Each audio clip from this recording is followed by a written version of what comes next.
Number of factors that are supposed to be taken into consideration when a judge or magistrate is setting a bond. 23 years old, a time bomb. Police called the bond given to Welch an opportunity to kill. He killed my sister. He killed my sister. They should never let him out of prison. Her ex, he had just got out. He was out on the tether torturing her, and they let him out of jail. This is the court's worst nightmare. Worst possible scenario that could happen, in that a witness has been killed. On June 2nd, 2022, 23-year-old Jonathan Welch locked his girlfriend and the mother of his son, Zaliyah Frazier, in the house and proceeded to hurt her tremendously, all because she wouldn't give him the password to her phone. Thankfully, Zaliyah was able to escape him and run to get help. Jonathan was arrested and charged with 7 crimes. But on July 8, 2022, Jonathan's mother posted his bail, and he was released to her care. Within 2 days of Jonathan getting out, Zaliyah, Jonathan's mother, and Jonathan's stepfather were dead. What events led up to that tragic day? And what did Jonathan's mom have to do with it? Let's find out in the story of Zaliyah Frazier, the young mom whose boyfriend murdered her after getting out of jail. Because he wasn't incarcerated, she is now dead, his father's now dead, his mother's in a hospital bed, and he's got a baby out there that'll, in most likelihood, never see his father again.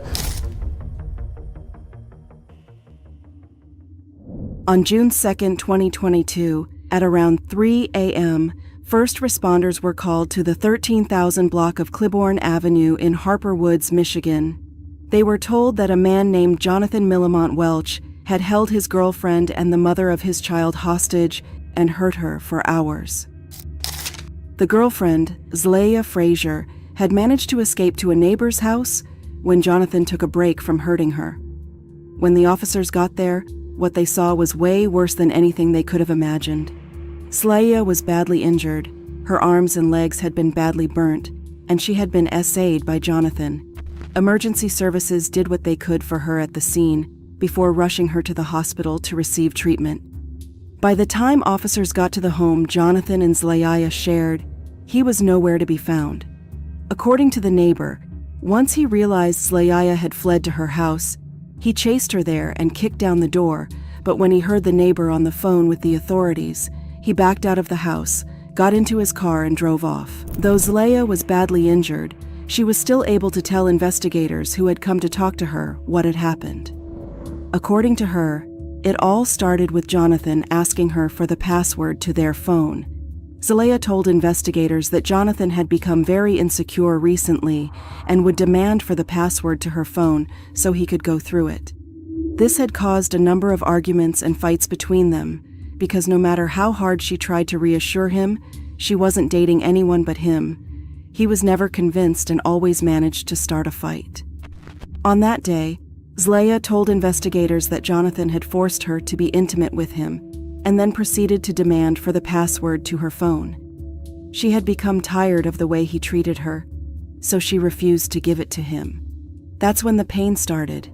According to court records, Jonathan did a lot of inhumane things to Zaliyah, including hitting her constantly with his belt, burning her arms and legs with a spatula, threatened her with a drill, and poured gasoline on her body. He would take breaks when he got tired from inflicting pain on Zaliyah and resume hurting her once he regained his strength. He held her hostage for hours. He her, and when he got tired, he rested and her some more. What he did, torture. He poured gasoline on her. He wanted to kill her. At some point after he poured the gasoline on her, he went into the kitchen, presumably to get a lighter to set her on fire. That's when Zaliyah made a run for it. She was in the nude, but she didn't care. She knew Jonathan would end her life if she didn't get out at that moment. My sister was fully naked when she ran out the house and ran to a nearby neighbor house to get help. She got up and ran out the door.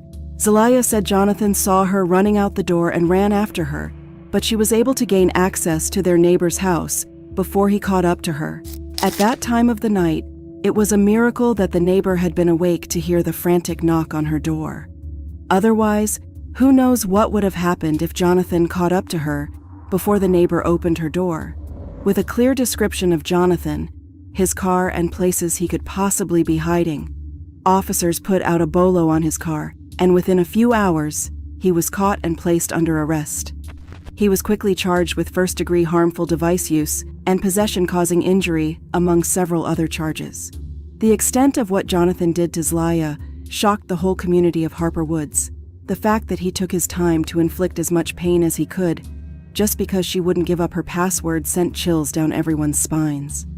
Jonathan was arraigned in court on June 12, 2022, and received a $100,000 bond with a GPS tether, and was ordered to remain at his mother's house and not have any contact with Zlaya. How low the bond was shocked. Many folks felt like the bond was not proportionate to the horrific things he had done to Zlaya.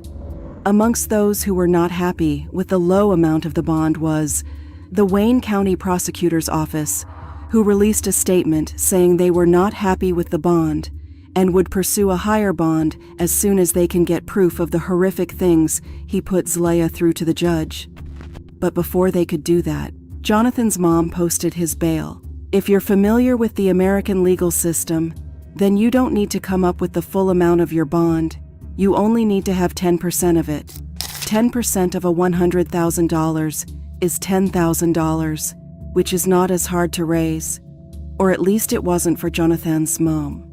$10,000 is easy to come up with. It's people that steal something from a store that would get more than $10,000. You torture somebody, you say somebody, and you got out with paying $10,000. On July 8, 2022, Jonathan Welch was released from jail into the custody of his mother. And unfortunately for Zlaya, her nightmare had just begun. Zlaya wanted the best for everybody. She was a true sweetheart. Zlaya Frazier was described as a kind-hearted, fun, and hardworking young woman. She was very ambitious and not only knew exactly what she wanted out of life, but how to get it. At the age of 22, she already had her own business that she started called Snobbish, a boutique where she sold clothing, shoes, purses, and accessories. She successfully ran that business whilst getting her college degree in modeling on the side. Though it was not easy for her to balance both, Zlaya did her best to make sure that she thrived in both her business and her education. Zlaya wanted to be more than just a business owner. She also wanted to be a nurse. Her dream to become a nurse wasn't a big surprise for her family.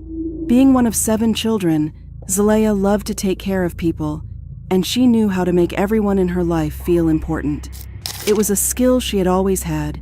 Even when she was in high school, she was popular because of how kindly she treated people, how much attention she paid to people, and how much time she put into having genuine connections with people. And she was loved for it. She was so loved that she was on the homecoming court every year of high school at Warren's Lincoln High. One of 7 siblings, Zlaya knew how to make others feel important. She was on the homecoming court every year at Warren's Lincoln High. People were naturally drawn to her, and her fun spirit made them want to spend as much time with her as possible. But there was another reason Zlaya wanted to be a nurse.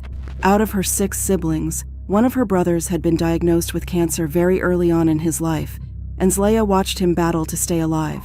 She also had a sister who had cerebral palsy. She knew how important the right care was to people in those conditions, so she became determined to be a nurse, someone who provided the right care to people who were sick. Her mom, Trina Harris, says the 22-year-old was studying, inspired by her brother who fought cancer and her sister with cerebral palsy. That's why she wanted to become a nurse. Zlaya was said to be one of those people who just never seemed to run out of love to give to others. She could brighten any room she walked into.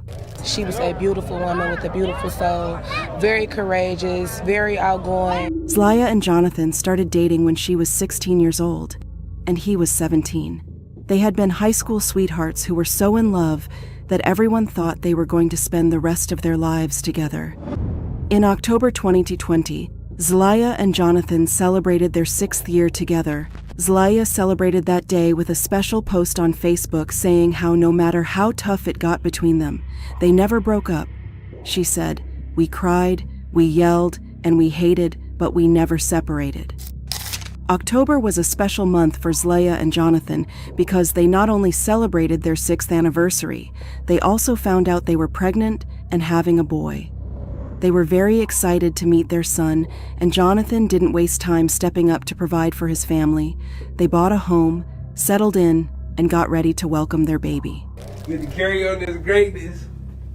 We have our boy. He gotta be great. He gotta be great. He gotta be great. He got to. In March 2021, Zleya and Jonathan welcomed their son into the world, and it seemed their love only grew. Zleya was said to have been a great mom who loved her baby so much. In fact, a lot of her Facebook posts were of him and how much she loved him. Loved her son. Like, she loved him so much. That was her world. I don't consider being a mother an easy task, and I don't call nothing that comes within motherhood a sacrifice. Did I take a risk with my life? Having you? Indeed. But I needed you. I needed to grow. I needed to look at life differently. I needed a bigger passion that life without you couldn't give me. I needed to learn how to love, honor, and respect thy man. Because of you, I tend to work on myself. Because of you, I became a better me. Mommy got you past life, and when I clock out, know that I will remain within you. I can't protect you from the evil world, but I can give you all the knowledge I've enhanced. Not only am I grinding through my 20s, I'm also building, and that's not a sacrifice. That's me giving you a life beyond life. Giving you a head start will always be my mission. Just keep mommy name alive, baby. You're the firstborn of greatness. Mommy and daddy building this empire for you. Just make us proud, baby boy. And always come to me no matter the situation, because this shit past 18 years, I got you for life. But not long after they welcomed their bundle of joy, Zleya and Jonathan's relationship took a turn for the worse. For some reason, Jonathan became very insecure. Zleya had begun to post more on social media, and Jonathan did not like it. He mostly didn't like the comments that her post would generate. Comments from men complimenting her body, and her beauty triggered jealousy and insecurity in him. Although Zleya couldn't control what people chose to comment on her page, Jonathan was never able to understand that, and he often accused Zleya of wanting the attention men gave her. Now, Zleya was a very beautiful woman. No doubt she would have attracted attention everywhere she went. But Jonathan was more concerned with the attention she got online. He became obsessed with combing through her social media to find inappropriate comments men would leave her, and then turn around and accuse her of cheating on him with the men who paid her such attention. Social media was important to Zleya because she wanted to be a fashion model, and knew social media was a great way to get noticed by brands who might want to work with her. But Jonathan didn't get that. Eventually, his jealousy got worse, and he started demanding to go through her phone at random moments, hoping to catch her messaging some guy, though he never caught her. It never seemed to stop him from doing it again another time. But unfortunately, it didn't stop with constantly accusing her of cheating. The emotional blackmail soon turned physical, and before she knew it, Jonathan had begun to hit her. At first, it happened so few and far in between, and he was always apologetic about it afterwards, so she chose to forgive him. And no matter how often Zleya told Jonathan he was the love of her life, and she was not interested in being with anyone other than him, it didn't work. Jonathan only got more jealous and insecure as time went by, and sadly on June 2nd, things got out of hand, and Jonathan went too far. After Jonathan was arrested and hauled to jail, Zleya felt free, more free than her family had seen her in a while, and sometime before the tragic events of July 10, 2022, Zleya spent time with her family. The entire family got together to have dinner, enjoy music, and sing karaoke. It was a joyous day, as it often was. Anytime the Frasers gathered together, theirs was a close-knit family and they all loved each other. They took pictures and made videos of them having fun. In the videos, Zleya looked so happy. According to her mother, Zleya was happy because it was the start of a new chapter for her. She had finally gotten free of Jonathan's controlling and violent ways, and she was happy to start afresh with her son. And she was ready for her new beginning. because she was talking about the future a lot. That was an unbelievable day for the Frasers, made even more chilling by the fact that that was the last time they saw Zlaia alive. One of the last videos I got with my sister, we did like a karaoke night. On July 10th, 2022, Zlaia got a call from Jonathan's mom, inviting her over to their house. She told her she wanted to try and patch things up between them, so she could be able to spend some time with her grandson. It seemed like an innocent enough request that Zlaia didn't read too much into it. Jonathan's mother had promised her that Jonathan would not be there and she just wanted to talk. Zlaia decided to honor the invitation and go. After all, she really did want her son to have a relationship with his dad's side of the family, despite whatever his dad did to her. Zlaia made her way to Jonathan's parents' house, hoping to make peace, not knowing the nightmare that awaited her within those walls. A few hours later, first responders were called to Jonathan's parents' house by a neighbor who said Jonathan's mom stumbled to her porch. She had been hurt badly. Well, I was in the process of getting ready to leave the house, and my neighbor from across the street had stumbled into my doorway asking me to call 911. Well, demanding I call 911. When emergency services got to the scene, they found Jonathan's mom on the neighbor's porch. She had a knife in her back and she was drenched in a pool of red bodily fluids. They quickly rushed her to the hospitals as officers on the scene assessed the situation going on in Jonathan's parents' house.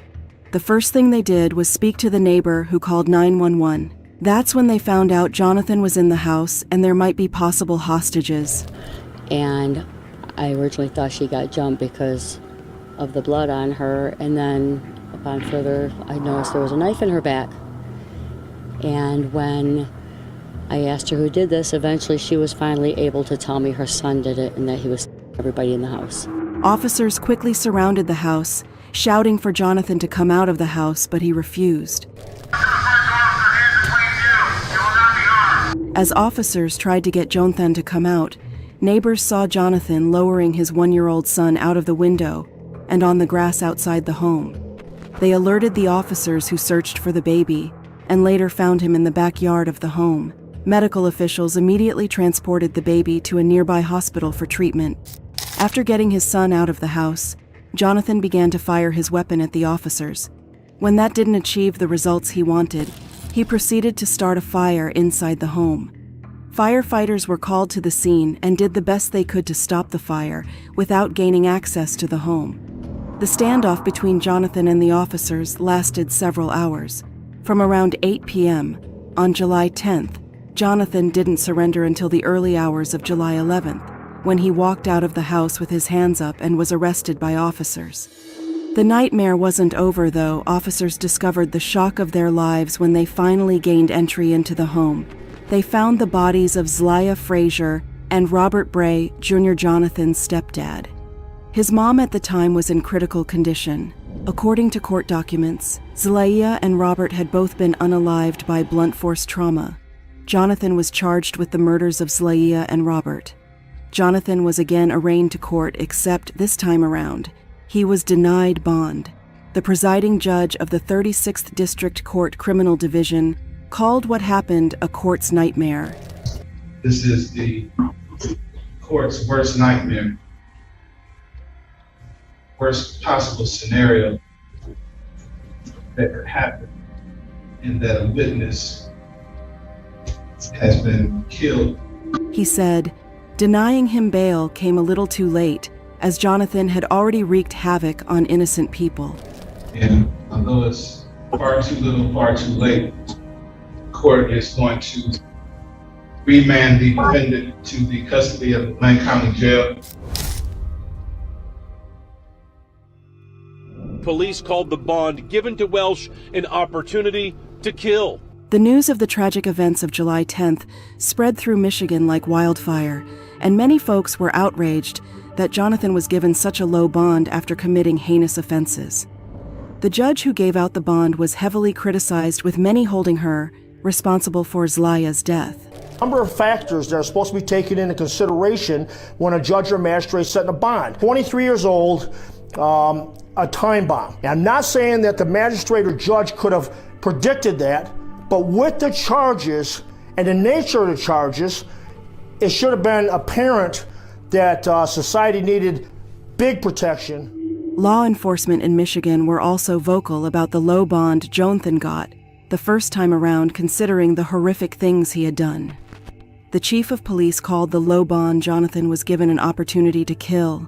He was given a chance with bond at that time and took his freedom as an opportunity to finish the job and kill victim Frazier. People called out the magistrate that set the bond, demanding an explanation for her actions. The magistrate who set the bond has yet to respond. The chief judge has yet to respond. The prosecutor who was set to prosecute Jonathan on his previous charges did speak out, saying the bond was not appropriate for the offenses Jonathan had committed. As responded to us so far is prosecutor Kim Worthy. She tells us tonight, quote, "It is an understatement to say that it is exceedingly difficult to get appropriate bonds for violent felonies from some of the 36 district court magistrates."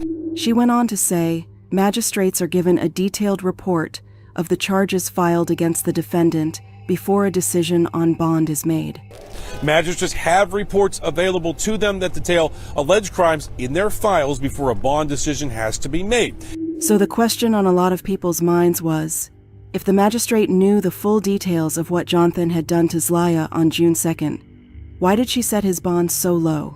According to the prosecutor, they had planned to contest the bond amount in court at a later date once they had all their evidence together, but sadly, they never got the chance. On that was given to Mr. Welch for his alleged horrific crime was much higher than we usually get.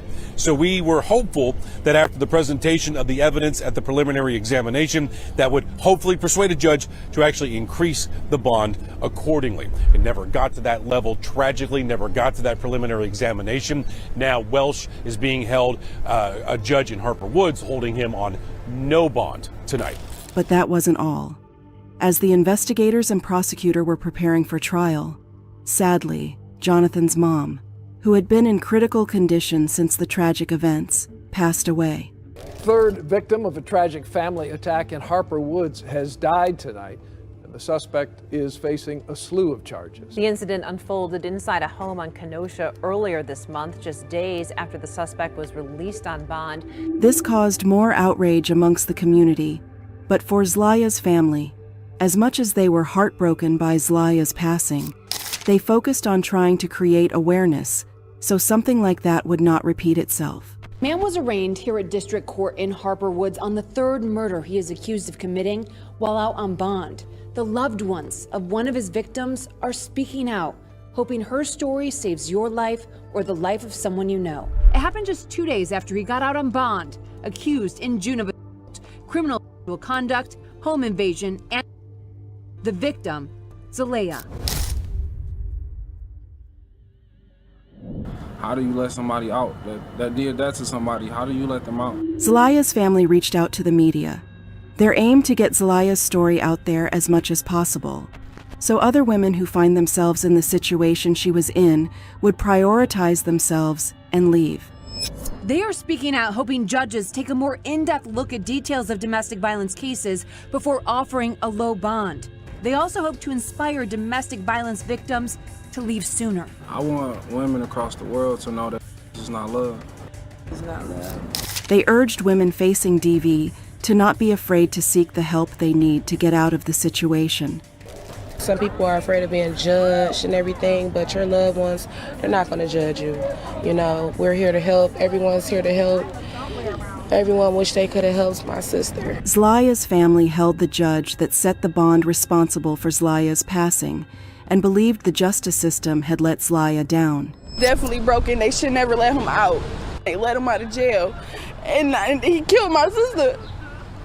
He killed my sister. They should never let him out of prison. 22-year-old Zlaya Frazier's mother is in tears as she faces what led to her daughter's murder. Her family is now frustrated with the 36th District Court magistrate, Dawn White, who set the bond. They believed the magistrate's error in setting the bond so low cost Zlaya her life.